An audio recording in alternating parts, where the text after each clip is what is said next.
Hello and welcome to the Adventure Effect Live with Tom and Curtis. Today it is a very great pleasure to introduce to you someone who I've known for as long as I've known anyone in my life. Al Benson is a friend of mine who I went to school with many years ago, and he's someone who has lived a life of adventure. In 2000, at the age of 16, he set off to Argentina to climb Aconcagua, the highest mountain in South America. Since then, he's climbed Mount Denali, and for reasons known only to himself, he rope soloed Zodiac Wall on El Capitan, 3,000-foot rock face in Yosemite Valley. And he did it in winter by himself. So we're going to talk about that. But the theme for today's episode is what haven't I learned from my adventures? So Al, welcome to the show. It's great to have you here. Yeah, thanks guys. It's great to be here. First of all, why don't you tell us what adventure means to you? I guess in its purest sense, adventure is probably the undertaking something with an outcome that's unknown. I think for me, that's probably where I draw the line between adventure and fun. The moment I set off to do something where it's unclear whether I'll succeed, essentially, and there's a quantity of unknown in what I'm going to go and try and do. For sure, I think that's how I define it. What it means to me, I guess it's for 20 years now. It's been something I've constantly come back to at varying intervals of regularity, I'd say, and it's always, I guess, it regrounds me every time I find myself on a big adventure. For sure. I find myself sort of coming back slightly refreshed, even if it's not physically refreshed. I certainly feel I will have achieved something for sure. What do you mean by that? Even if I'm not physically refreshed, I'm refreshed. Dig a bit deeper into that. Well, for me, a holiday it's never really about physically recovering from anything. It's usually about psychologically recovering or sort of resetting myself mentally, and these are certainly the bigger adventures I've been on. That's what they act as. They act as sort of a reset. You come back, even though you may be physically broken when you step off the plane and arrive back home. Mentally, I sort of feel ready to tackle a new stage in life often. Yeah, I love that. Every adventure that we go on, when we come back, it's a new stage of life that we enter into. We're definitely not the same person when we come back from an adventure as when we left. Absolutely. Like you could say that even for the smaller adventures, the day adventures that you undertake. But I think certainly the longer trips I go on, you come back a different person. I wouldn't always say I'm a better person. But I certainly am different. I have a different perspective than when I left, even if it's only ever so slightly so. And so do you find, you say that you're more prepared for the next stage of life. Do you find that these big adventures end up defining the new stage of life for you? Often. I have a sort of often have a love-hate relationship with adventure, and I'll often go away. I wouldn't say I adventure regularly. Like, I'm certainly not an addict in the way that I know some people are. But I think, often I'll sort of have the urge to go on a big trip at a point in at times in my life where I want to consider something, or it sort of feels right. And I guess you couldn't say the adventure marks a new stage of life, but I guess sometimes they act as sort of a breakwater, if that makes sense. And I come back and I know I probably won't go again for a year or so. And I can focus on things back home, perhaps. So that's a really interesting piece, that the adventure is almost a vehicle for a decision-making process. That you arrive somewhere where something needs to change, where maybe the direction just needs to be tweaked a little bit. And it's at that moment that you get the itchy feet, that you're like, I need to go on a trip. And when you're on that trip, something about taking yourself out of your context, out of your comfort zone, into the unknown creates a space for the insight to show up. Yeah, I'd say to an extent. I'd say that's true to an extent. Yeah, I often find that I sort of tend to want to go on an adventure when I find some dissatisfaction in life. I think sometimes we go through life and we get to these stages where it's not quite clear why you're not satisfied, but you aren't quite. And sometimes the bigger adventures help me realign my expectations and realign what it is I'm asking for out of life, maybe. Reprioritize. So how did you get into adventure? And importantly, what haven't you learned? I love that question. Tell us what that question means, and any answers that come from that question. Okay, so so how did I get into adventure? I guess you already know this story, Tom, but I'll repeat it for the benefit of everyone who's listening. I was obviously at boarding school in the UK as a teenager and a young man, and I actually found school quite hard. I didn't, I would say I was probably bullied a fair bit, and I struggled oftentimes to fit in with the status quo. I wasn't quite sure why. And I guess my dad was actually really encouraging, and he used to encourage me to try and go on these trips, that the school would put on, I guess to try and broaden my perspective of the world, see things I hadn't seen before. And I was actually incredibly privileged to go on a trip when I was 16 in the winter of late 2000, with a bunch of sort of school friends who I didn't actually know at all well. We set off and we got to know each other on the trip. We went to Argentina to try and climb this big mountain there, Aconcagua. Technically, it's not challenging. It's a walk, but it is really high.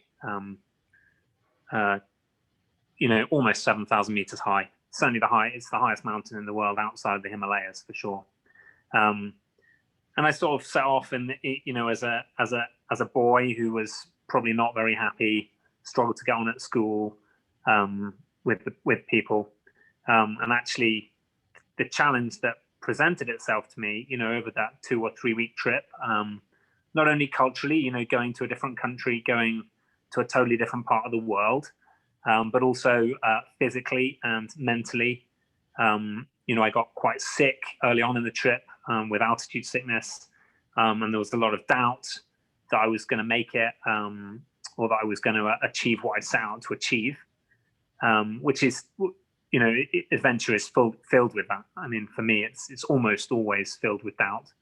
But I guess as the trip went on, it turned out that I acclimatized really well, and I actually ended up to be one of the stronger members of the group. And I remember, on the last day, we set off to reach the summit of this huge mountain, and it was really cold, probably well below freezing. It was really windy. We camped at probably around 5,800 meters. So the altitude was very challenging, keeping food down extremely challenging. Well, I remember we set off early in the morning, and everyone who'd made it that far gradually sort of peeled off from the group. People got sick, people were too cold, and I found myself with our school teacher Rupert, standing at probably somewhere over 6,000 meters, 6,200 meters, as a just turned 17-year-old boy, and was I guess we didn't actually make the summit, and I guess that's a huge lesson in itself, that the fact I didn't make it to the top is sort of irrelevant. I performed better than any of the other guys on the trip. And I guess I returned home having made it to that point in a gale, -10, sun coming up, every bit of clothing I owned on, my face totally covered. And I thought, wow, this is pretty hardcore. And I returned home a totally changed individual, really, because I was buoyed up with the confidence that I'd achieved something that no one else, certainly in the small world I was familiar with, which was my school, that nobody else had achieved. And I was almost certain that at that point, no one else could have achieved. So I returned to school with a much changed attitude, which was very much a case of it gave me a sense of value for myself. I suddenly had this direction, which was I'm going to climb mountains because it's special and it means a lot to me suddenly. And I didn't really care what anyone else thought all of a sudden, and being able to shrug that off as a teenager and a young man, when for some reason what other people think of you is so important, was incredibly powerful. And I guess that was the catalyst for me to take up rock climbing and mountaineering. I suddenly became obsessed with the history of mountaineering, the adventures that people have been on, and I was sort of excited about if I could learn this about myself on one trip, then what could I learn in a lifetime of adventure? So that's really the background of how I got into it. And it's just a natural progression from walking up hills to climbing up cliffs to mixing the two together, from climbing rock to climbing ice, to riding bicycles in the mountains, all of that really. And I've done those things ever since. So yeah, that's that. And I guess what didn't I learn? What haven't I learned? About adventure. What haven't I learned about myself? Almost everything. Is probably the answer. It's much harder. I think that's one of the allures of adventure, certainly for me, is that there's always this promise that you're going to find a new level to yourself, a new ability to suffer, a new toughness, a new sense of purpose. And if anything, it doesn't really show you that, because when you're on a real adventure, all of the bravado and machismo that maybe drove you to where you are, the hope that you'd learn something new, you forget that the process of learning those things is not easy. And actually, when you get there, you often aren't always convinced that it's where you want to be at all. But I always come back, and I'm quite specific about trying to learn the practical lessons of what I've done. Learning about myself. I probably am much tougher than I think, although I've tested myself pretty hard nowadays, so I'm pretty aware of how tough I am physically. Mentally, I'm always much weaker than I expect to be. There's the phrase, there's always a reason to turn around, there's always a reason to go down, comes into my head a lot when I adventure, certainly on bigger climbs. The doubt is real, and the fear is real for sure. So I'd say, but I think just having an honesty with it, I come back with an honesty about myself. I think it's really hard to go on a true adventure, and that's different for every person. An adventure for someone could be something totally different than an adventure for myself. But I always come back with an awareness of myself, an awareness of my limits, and perhaps an appreciation for the things I have. The people I love, they always, I guess, are always a driver in coming back safely. If I can control those things. So yeah, it's a long answer to your question, but I think I answered. No, it's amazing. It's such a powerful story. And as I said, we went to school together, and I wanted to go on that trip to Aconcagua. And as you were sharing that story, I just wondered how my last 2 years at school might have been different if I had been able to undergo that same transformation that you had, because I had the exact same experience at school. I hated it. I didn't fit in. I didn't belong there. I was bullied. I was homesick. I was an outcast. And just like you, I found solace in the outdoors when I learned to climb, when I learned to mountain bike, when I learned to kayak down rivers. And yeah, I just wonder how different those last 2 years would have been if I'd have actually been able to raise the money and go on that trip. And I love this idea of what haven't I learned, this whole concept that we're on a quest to discover something, but what we get is something entirely different. Yeah, well, I think that that has always been for me, that, you know, and the learning points for any adventure never quite match up to being, you know, they're never quite what I expect. You know, whether it's that I learned that, I guess, you know, on the practical level, some of the things I've learned might be, you know, when you're confronted with huge challenges that seem unsurmountable, break them down into small parts. You know, that's a practical lesson that I have learned. Certainly by big wall climbing, you know, it can just seem so overwhelming, the quantity of difficulty you've got to overcome. But you just go, well, I'll just do the next difficult thing for now and see what happens, how I feel after that. And before you know it, you're 4 days in, and you're doing what you achieve, but you know, achieving what you achieve. But I think you've just got to be careful that you don't set off on an adventure hoping to learn something about yourself. I think that there's a real risk if you set off on a given adventure hoping that it's going to teach you something about yourself, that it detracts from the adventure itself, because you don't learn that.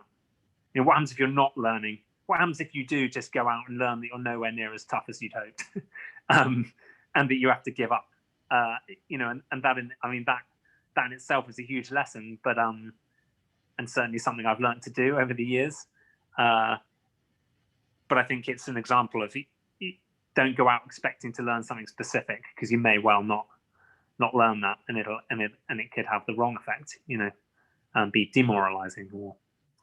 And really what happens when we go on an adventure is our capacity to execute and imagine and participate in life just expands, and our desire increases. And so what we really learn is that, you know, as much as we've just achieved this thing, now there's this greater thing that we want to achieve. And we learn, we know what the gap is between who we are and who we wanted to be initially, but then it expands even more, and we're like, oh shit, there's a bigger gap.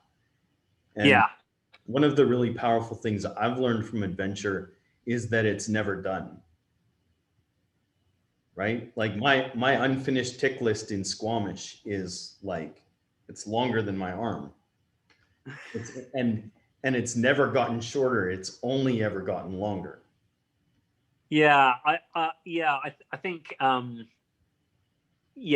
I totally agree. You know, that you know, when I said there's always another adventure to go on. But for me personally, I know I've had an adventure when I come back and I can't think of anything worse than going back. You know, like when I'm done, you know, when I've, and I think that's a sign that you've pushed yourself perhaps maybe too hard. Who knows? You know you've had a good time, you know you've changed, you know you've learned a lot.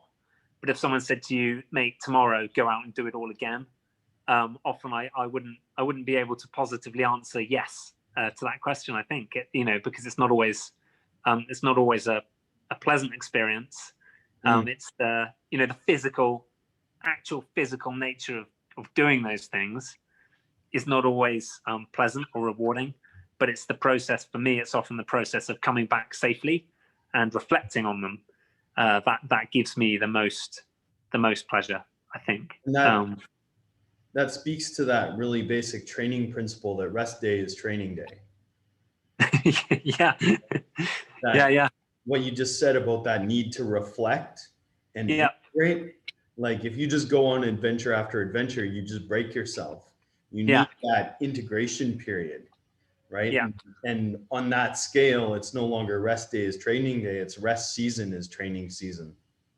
Yeah, and I think there are people who adventure all the time, but I think they probably, as I said, every person has a different threshold. And so, if you were adventuring all the time, your threshold for that kind of higher level of stress would increase. So actually, what may be an adventure for me isn't an adventure for someone who makes their living out of going on those adventures. And for them, something that may be massively adventurous to me may be a reflection period for them. When you put it like that, I think. But yeah, I totally agree that you don't get stronger when you're training. You get stronger when you rest in between training. Exactly. I mean, maybe that's a valuable point for sure, and it certainly rings true to the way that I go about the bigger adventures. So, on the subject of things that I don't want to do, and big wall climbing, what does it mean to climb? What does it mean to rope solo the Zodiac Wall in winter? Like, that's a lot of words. Like, explain what that means, like from zero. I mean, on the grand scale of things, I'd just like to highlight for your listeners, rope soloing El Cap is not something that nobody's ever done before, or doesn't happen on quite a regular basis. It's a thing that the majority of people will have no idea what it means. Yeah, maybe, yeah. So to rope solo, everyone would have seen what free soloing is, with obviously the recent release of the film of Alex Honnold, Climbing El Cap Without Ropes and Alone. That's free climbing and free soloing. Incredibly risky thing to do. Rope soloing is actually different, where you are protected by a rope. And what you actually do is you belay yourself from your harness, and the rope is essentially tied to a safe point on the cliff. And so if you fall, the locking mechanism is not your belayer at the base of a pitch. It's actually the locking mechanism is you. The mechanism locks on your harness. What you actually have to do is you climb a pitch, threading the rope through protection as you go. And when you reach the top of that pitch, you then have to rappel back down the pitch. So slide back down the rope, and then climb back up the pitch again, taking all of your equipment out as you go. And then finally, on a multi-day big wall climb, you then have to haul all of your bags, which includes water, food, your sleeping equipment, and any warm clothes, all that stuff. That all has to be hauled afterwards, and you do that sort of for days on end, actually. And so that is what rope soloing, or certainly big wall rope soloing, entails.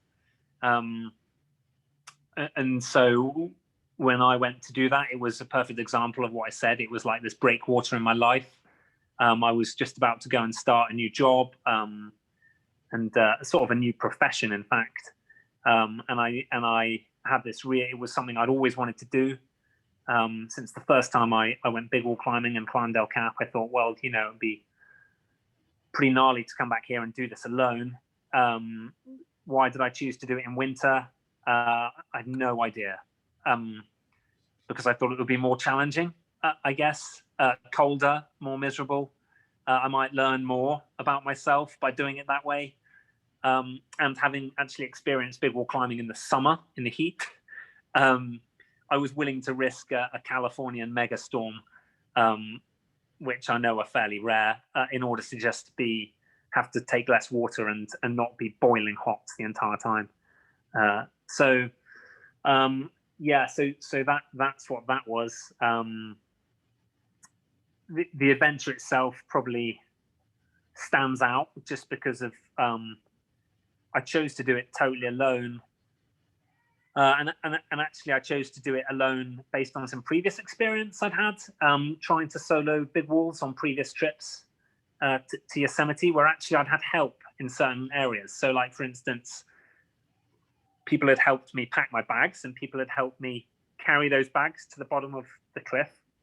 And I failed actually at the objectives I set myself, because I found it so stark and difficult to go from having a friend carry your bags to the bottom of the cliff and then sort of say, okay, mate, well, stay safe, see you in 3 days, and have them just walk off back down the hill, and find myself standing alone at the base of a big wall. I'd found that was just too stark a difference. So actually, I made a promise to myself that when I went to climb El Cap alone in 2013, I would do the whole thing alone. And that included flying to America alone, driving to the valley alone, planning to be there alone, and do everything alone. So walk all of my equipment and water to the base of the cliff alone, walk it all off alone. So that the whole process was, I'd been alone for a week and a half by the time I started climbing, or a week. And it was way easier to suddenly deal with my own company when I'd already sort of done that. And, never really alone in California. There's loads of people, it's not like that. But I was just, I went into it with this idea that I'd remain self-sufficient, essentially. And and I think at that point, the reasons I did it were I wanted to prove to myself that I could do these things without the help of anyone else. That's really, actually, in my reflection period, it felt quite selfish, because I've realized that I do enjoy being on adventures with other people.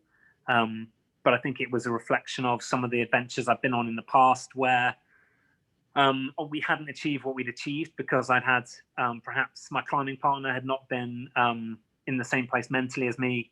They weren't quite psyched. They were maybe not quite as fit, or, all of those things that come with being with someone else and having someone else to rely on, or who relies on you. Those things had added, at that time in my life, I felt they'd added an element of complication. I didn't want that. It was, now I reflect on it, it's really selfish. And actually, I look back at myself from 7 years ago, and I think now, you lose a lot by not being on an adventure with someone. But back then I was, I had this goal. I was going to get to the top, and I felt that, that was part of it, was being alone. And I wanted to prove to myself that I could do it all without the help of anyone else. Did it take away from the adventure? No. I had an adventure for sure. Did it? Do I have anyone to share that with? No. So there's there's nobody to who I can chat about the things that happened on in those 5 days. There's no one to share that with. The difficulties I had were all my own. I had some of the scariest experiences of my life, and there was no one to talk to about those things, those the falls I took, or the failures, and that certainly made it harder in the rawest sense of adventure. But it's probably makes that adventure less colorful than it might otherwise be. Maybe, don't know. So, I mean, yeah, what an amazing thing to do. To come back to our theme for the day. What did those experiences teach you of being alone, of having to deal with those terrifying moments alone, of spending all of that time and not being able to share it with anyone? Like, how did you change as a result of that? Well, I mean, the biggest change is, as I said, I think I would rather have been with someone, but it wouldn't have been the adventure it was if I'd been with someone. So that, I guess that is probably one of the biggest things, is that the people you're with are almost 50%, if not more, of the adventure itself. But I've come to learn over the years that means the adventure is even more unlikely to be the way you want it to be, because there's someone else who plays a part in that adventure. What did I learn? We'll come back to. Or what didn't you learn? I didn't learn that I was. I certainly didn't learn that I was tough. I don't think. I certainly broke, or very nearly broke a few times on that climb. I remember one. The last day actually. I mean, a little story from it. The last day, I camped on this quite big ledge. For Zodiac is not there's no ledges on that climb. So it was my fourth night, and I reached a ledge called Peanut Ledge, and it was flat. I actually reached it. Funny anecdote. I reached it and needed a wee so badly that I literally I stood up on the ledge the moment I got there and peed, and then realised it was where I was going to have to sleep. So that's just maybe that'll make people laugh. After I peed, I mean I needed to pee so badly. But anyway, the last day you set off that ledge and you climb this wide crack. When I say wide, it's like this wide. It's what's called an off width. And I wasn't going to free climb the off width because I'm not very good at free climbing off widths, and free climbing alone that high on El Cap in the method I was doing is actually really hard and quite fiddly. So I was going to use camming devices to make my way up that crack. And it started kind of quite narrow, and it gets wider.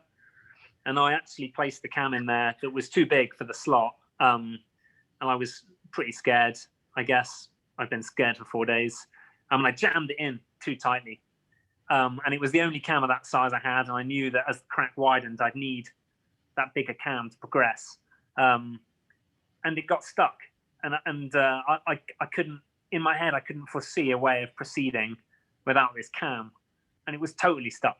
I mean, like, when I say totally stuck, I mean, suddenly I realized I was going to lose this cam, and I didn't have a way of getting up the crack without it. I only had one. I didn't want to free climb it. I wasn't confident enough in myself.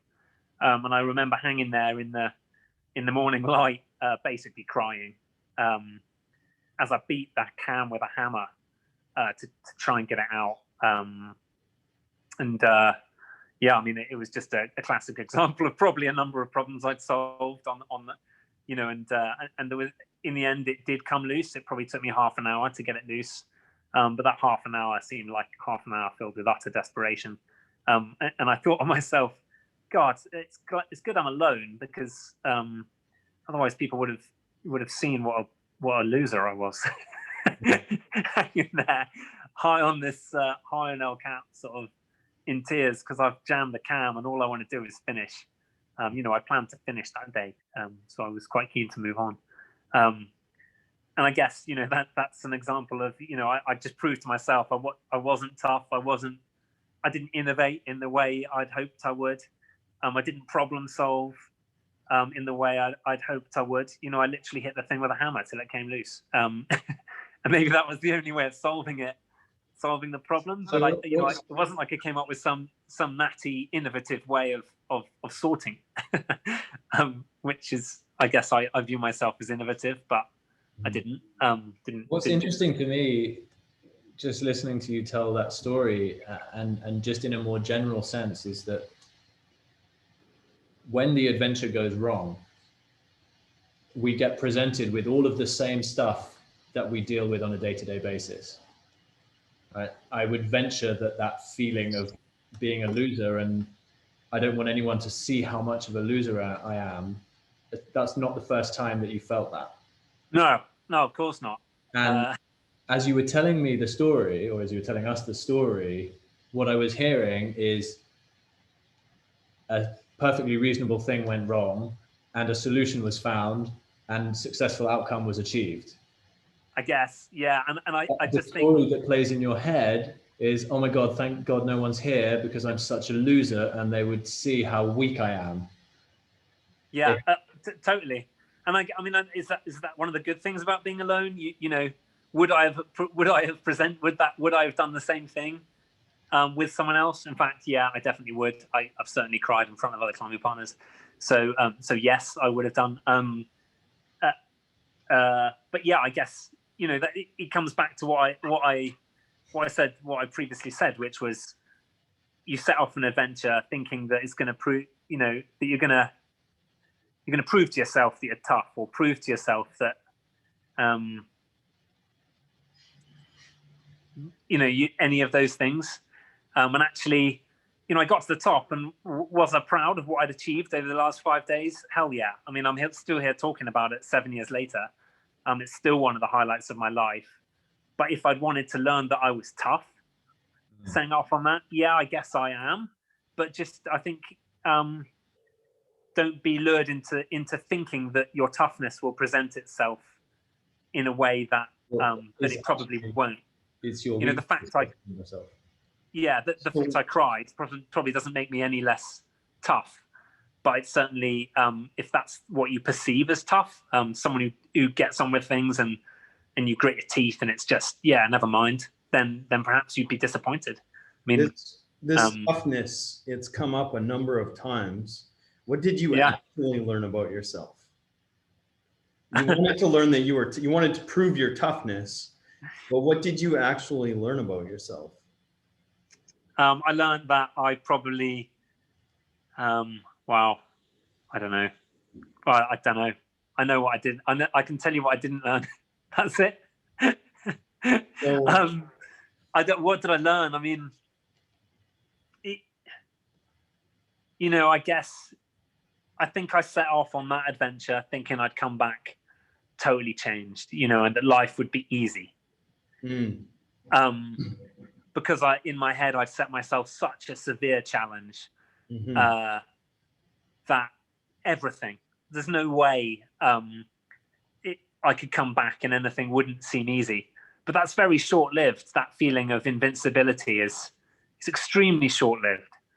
I mean, you realize that you come back and all you've really learned is that the challenges you left are still there, even though you've escaped for 3 weeks, and that you still have to deal with them, and you still have to be able to, I guess, you've shown yourself resilient physically.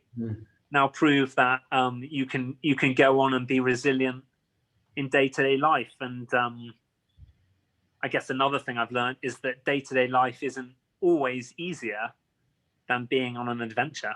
Often it is way harder, because there is no escaping day-to-day life. Often an adventure is an escape by its very nature. So I talk about adventures to me being a breakwater, and they certainly often are. But day-to-day life, I think what I really learned was that day-to-day life is as challenging as going on an adventure like that. It's just a different kind of challenge. It's interesting that you say that day-to-day life is just as hard, and you were going on this escape where you wanted to prove your toughness, and you thought that by going on this escape and proving that you were tough, you'd come back and everything would be easier. But what you really, like, these feelings and emotions you're expressing, you really ran into the same feelings and emotions on the adventure that you were running into in your day-to-day life. Like, those are, when we run into that problem on an adventure, when we hit that wall, we hit the same aspects of ourselves that we are ashamed of in our regular life. Yes, I think so. So what I like, one thing that can happen when we do something big and we have expectations is that those expectations can actually keep us from realizing what we learned and how profoundly we did change. And so I wonder if we dig below, if we just sink below those expectations, what you did learn and what you did take away and how you were changed, because you're still talking about this 7 years later. And so you were changed. You did learn something profound. And what was that profound thing that you learned? I don't know. I honestly, I can't. I don't think I can answer that. I think, and this is, I think, for me personally, this is the point, right? Is that I think we all often, for me, I want to go on an adventure, and I want to learn something profound, and often it will be a case of the things that have driven me in the past will be, I don't know what I don't know, but maybe I'll find out what I don't know. by challenging myself like this, and maybe I'll find out something from, you know, that I don't know. But actually, you know, I think I may just disagree with you there, Curtis. I'm not sure I did learn anything profound. I'm not sure. I'm not always sure adventure provides that. It's almost like you chip away at something profound, maybe. But if I can jump in here, the way I see this is, if you remember back when I said to you that these feelings of I'm a loser and I hope no one finds out, it's probably not the first time that you felt those. There was a moment of, yeah, probably. And for me, what I learn on adventure is the things about myself that I don't know are a challenge in my day-to-day life. Yeah. Because when it goes wrong, when I'm faced with my mortality, when the shit's about to hit the fan, all of the feelings that are just simmering away at a low level and preventing me from being the fullest expression of myself in my day-to-day life, suddenly they're here, right in front of your face. And you're like, well, I have to deal with these in this moment right now, or I'm going to die. And, you know, whether that means I have to beat my cam out of the crack with a hammer or whatever it means, if you can be present to it, and if you can take that magnifying glass that has been, you know, shone on you and take it back into your reflection period afterwards and go, so why do I feel like a loser? Why am I worried that people are going to see me in my vulnerability? If you can come back from your adventure and ask yourself, why did those emotions that I experienced when something went wrong? That's when you really learn. Yeah. I think you're probably right.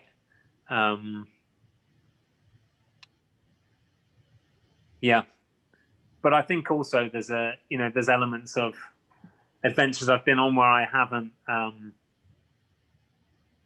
achieved what I set out to achieve. And those are almost more. It's almost more important that you come back from those adventures, and you know, I have found myself still, you know, and that's much like daily life. Often, if we don't achieve the things we set out to achieve, or we don't reach the standard we were hoping to, and I think more important really is, you know, that adventure on El Cap was one of the times I have achieved, but there are times where I haven't, and you just have to try and give yourself a break on those times. You know, it's learning to go easy on yourself when you presented yourself with a challenge that, you know, and I guess it's coming to terms with the fact that you may not reach that standard that you set out. And I think for me, being able to let that lie and not let it become an overriding or overwhelming sense of worry. Does that make sense? I think we often live with these hopes, but it's a case of being able to let go and go, well, what did I learn by not achieving what I set out to achieve? Other than Aconcagua is a perfect example of that. You never stood on the summit, and this was your first, I don't know if it was your first mountain experience, but it was your first big mountain experience. Yeah. And on paper, it was a failure, right? On paper, you set out to stand on the summit of a mountain, and that's not what happened.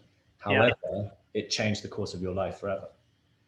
Absolutely. And I think that's the in that instance, it was very clear to me that it was very clear, even from the moment I turned around, I was proud of what I'd achieved. And I think what's harder to come to terms with is the times where I've turned around and I've looked back and gone, did I have to turn around? You know, what was it, you know, why didn't I carry on? You know, what was it about? What was I scared of? What was I afraid of? What were the uncertainties that I couldn't quite balance? You know, I couldn't come to terms with. and why did I turn around? But being able to give myself the opportunity to go, but that's okay. It's okay to be scared. It's okay to not have made it. It's okay to have just, felt too uncomfortable to continue. Those are equally important times to come back and just reflect on the person you are, but to try and to not attach the value to the success. Of the value of yourself to that success is the hardest thing. The thing that I guess over my entire time adventuring, over the 20 years that I've been climbing, it's that really is. I have learnt to find value in the person I am, despite my failures, and despite not achieving what you want in day-to-day life. I think that's just really important that I've learned to live with those failures.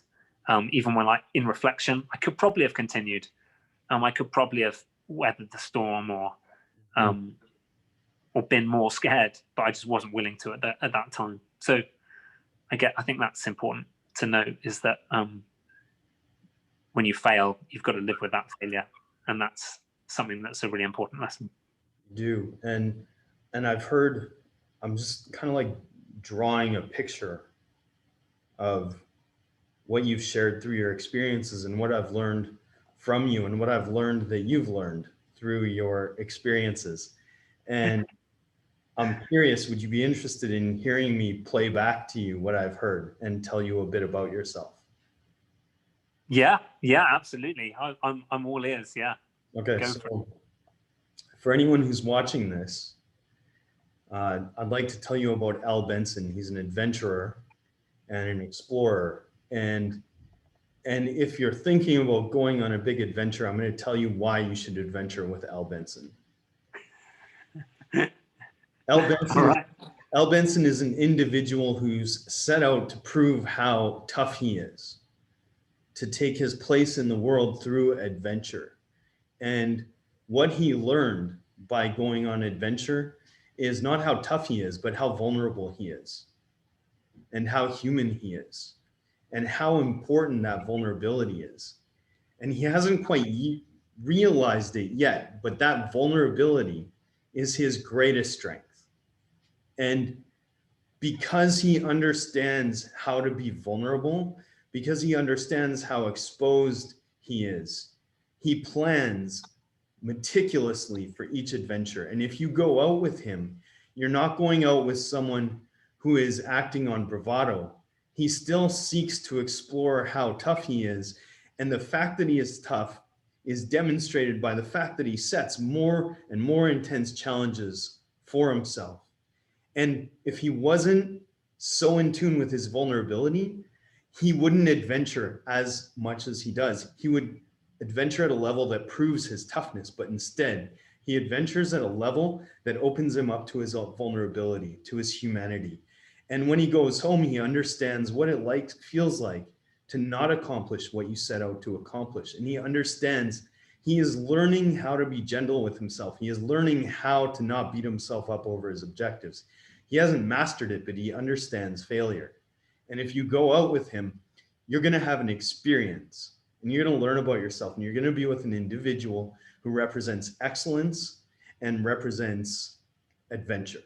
And that's why you should go out with Al Benson. Fair enough, Curtis. Yeah, I mean, that's brilliant. Yeah, it's very, very, that was very impressive. I don't even know how to respond, really.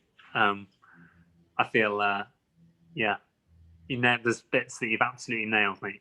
Absolutely nailed. I don't know how you've done that. It's very, very good.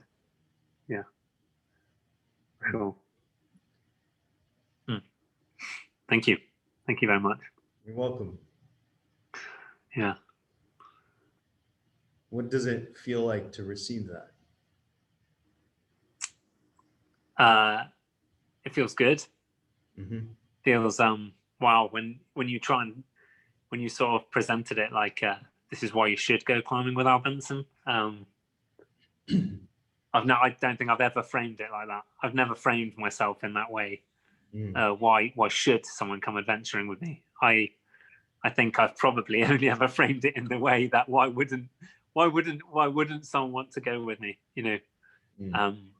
So yeah, I mean, that was very powerful just in itself for me, actually. Really, really powerful. But yeah, you hit some bits. You bang on. Planning meticulously. I have no idea where you got that from, but it absolutely is my way for sure. Yeah, totally. So what's next for you, Al? Is there an adventure on the horizon? Well, I'm a pretty new dad, so that in itself is an adventure. I guess it's yeah. I've started a new job again, which is challenging, and I think as I said before, I guess the adventure at the moment is trying to find balance. Trying to work out where my comfort zone lies now that I'm a dad, because that does change things. Whether I'll be comfortable to take the risks I've taken before, whether my adventure will lie further in in a different place, where there's less risk but more challenge. I don't know. I think that for me is the next adventure, just finding out where to go, where I'll take it from here. I know that the last year has been challenging for everyone, and it's certainly, it hasn't been an easy time to go adventuring. Certainly not like global adventures that I might otherwise have gone on. But I've learned a lot by doing the adventures, being on daily adventures close to home. But I have no idea. I don't know. But certainly the over the past month or two, the things of the inkling is starting to come back to go on another big trip. But what I find when I go, it'll be the first time I've done it as a dad, and I may find something totally different. An Al Benson that I haven't found before. So. Whether he's a more vulnerable Al Benson or a tougher Al Benson, who knows? But yeah, I think there'll be something soon, but I don't know what. So I get a sense of the answer to this question already, but do you have like a laundry list of the adventures that you want to go on, or is each adventure just a spur of the moment? I mean, it's obviously meticulously planned, but was climbing the Zodiac Wall as a rope solo like on your list of things to do, or was it more organic than that? Yeah, I have a list. I mean, what Curtis said earlier, which is you realize you're never finished. With 20 years, my list is huge. But that is one of the great things about climbing and mountaineering, and is that you can, the more you do it, the longer your list. And I came to terms a long time ago with the fact that I would never complete the list, and that's ridiculous. But I do have adventures in mind that work for, that could be, that I can pull off the list at this time in my life, because I only have a 3-week period, or because when I'm able to get time off, it's winter as opposed to summer, or vice versa. Or I certainly have a list of things that I could tap into, but it's never complete. The list gets longer more quickly than I tick things off it, for sure. But I've certainly broadened the kind of things I look at doing. I think for a long time it was just go climbing. But I've recently started viewing, thinking about maybe mountain biking more, road cycling, long bike rides. My wife is dead keen to try and raft the Grand Canyon at some point. Who knows when we'll ever get a permit, 2050 maybe. But that's the kind of thing you could do with kids when they're old enough and they can swim. So I guess, yeah, I just try and pick part of success is timing it right. being fit enough in the right way for the right adventure at a given time. But I often find I'm led by my intuition as to what the right adventure is at the right time, based on all kinds of things. So yeah, but I know there's nothing specific.